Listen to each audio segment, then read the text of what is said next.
Hey guys, my name is Alex, and this is the 13th installment in my video project series thing, Kingly Endeavors, in which I intend to read all of Stephen King's novels in chronological order and to hopefully post a video a week about them. This week, or technically for the past 2 months, I've been reading Eyes of the Dragon. I don't really have a lot to say about this book, though. It was interesting, whatever, I have my ideas, but I was thinking, like, how can I make the video interesting if I don't feel that I really have that much to say that's interesting? And then I thought, oh, well, Eyes of the Dragon, dragons breathe fire, so it would kind of be like form imitating content if, like, I ate a jalapeno while giving the review, and then I was kind of breathing fire, which would be very dragon-like. So here, as you can see, is the jalapeno. I should mention in advance that I have, like, zero tolerance for spicy stuff, so I imagine that the gastric repercussions to this are going to be grievous.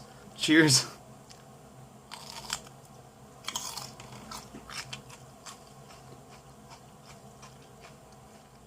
Yep. Yeah, that's immediately painful.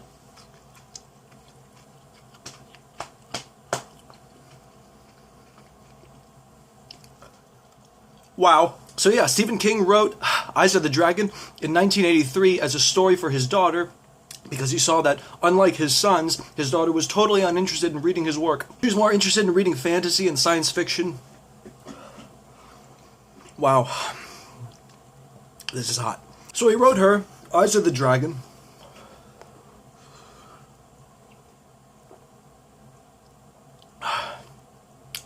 Water does nothing. So he wrote Eyes of the Dragon for her, but back then, it was just called The Napkins. So the book is kind of loosely about sibling rivalry.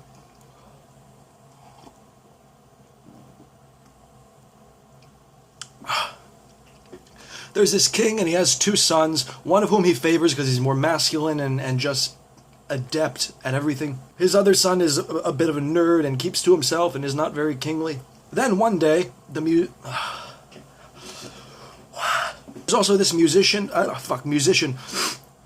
There's also a magician named Flag, who's kind of like the king's consigliere and fucking counselor on all kingdom matters. Flag, the magician guy, and Flag, incidentally, is the name of, like, the evil character in The Stand.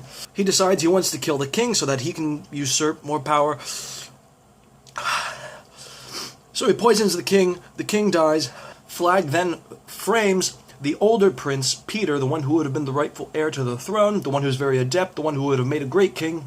Peter's arrested, he goes into a tower, and then the rest of the book chronicles his efforts to, like, prove that Flag actually killed the king and exonerate himself. What's really interesting about Eyes of the Dragon, where it fits in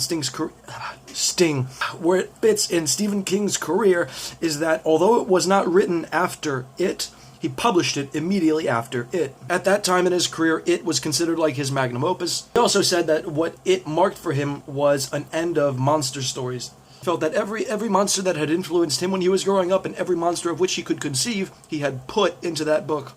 So I think there's some significance to the fact that immediately after his magnum opus in a genre that had come to define him, which is horror, he publishes a book that he wrote several years beforehand, but which is a complete change of direction. What's also interesting, and what seems like something that should be definitely mentioned on BookTube of all places, is that this is very clearly a young adult novel. So King was never really one to write long, loquacious sentences and use what Hemingway would have called $5 or $10 words. He's always been a writer of very accessible prose, but here it's more accessible than ever. A lot of the overwriting that had come to characterize his novels up to this point in his career is curtailed.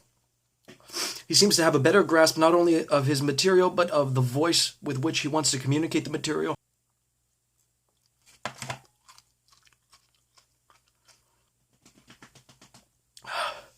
That being said, yes, he's being more mindful of your patience and of what you're... This is so fucking hot. At the same time, though, the book is 400 pages. It could easily be 200 pages. There's a very modest amount of dragons. There's a very modest amount of magic, although there's a modest amount of dragons too. There's only one. It doesn't appear on screen. I mean, I don't know if that's we're talking about a book, so obviously not on screen. It's hard to ignore the fact that, like, his name is Stephen King, and this is a book that takes place in a kingdom, and it's about kings and the succession of kings. Also, the fact that he was writing it for his own daughter. Yeah, one of the things that's worth noting is that the two of the 3 kings that we see in this book are, like, debilitated by alcoholism. it's a good book. I think as much as he's clearly restraining himself from going on and on and on as he normally does, it's still a little too long. I would recommend it if you're a fan of King's work and you're a fan of fantasy, but I don't see myself ever returning to it.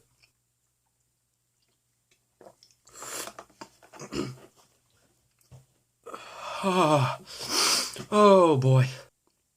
I'm gonna go sweat. So, constant reader, thanks for watching.